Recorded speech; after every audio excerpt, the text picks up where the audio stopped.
I wanted to tell you a story. And Americans love a comeback story. And so in the region I work on, there is no greater comeback story than the story of Sri Lanka. If you will go back with me in time a year and a half, you will remember a country in crisis.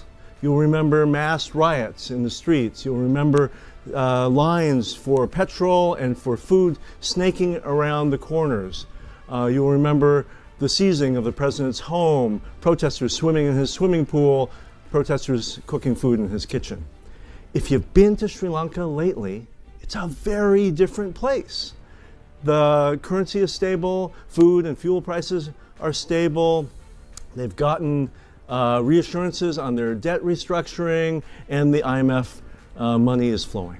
How did they do that? That's the question I wanted to explore with us a little today. The answer I would offer is they did it with a little help from friends. And this Indo-Pacific strategy is based on the premise that the United States and like-minded partners are going to try to offer a better proposition. Let me explain that in the context of Sri Lanka. In the beginning, Sri Lanka really needed humanitarian assistance. What we saw was countries like India coming forth with concessional loans that allowed Sri Lanka to continue to bring in vital supplies of food and fuel during the most difficult times.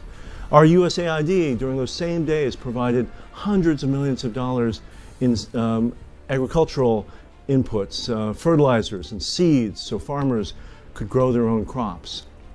On the debt side, if you follow Sri Lanka at all, you know they have a really heavy debt burden. The creditor committee, led by Japan, France, and India, negotiated for months to find a formula to allow Sri Lanka to restructure its debt in a sustainable way.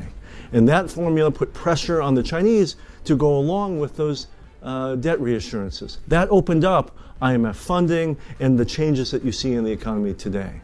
And Vikram mentioned this $553 million loan from the U.S. Development Finance Corporation just announced in November. That was a loan not to a government, it was a loan to the Colombo Port West Container Terminal. That's a private sector project that's going to make money for the Sri Lankan people.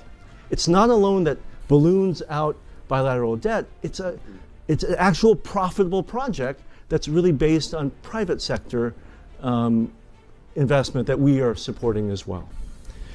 Lastly, I would say part of what Sri Lanka really needs is all of us to be there to help support its sovereignty.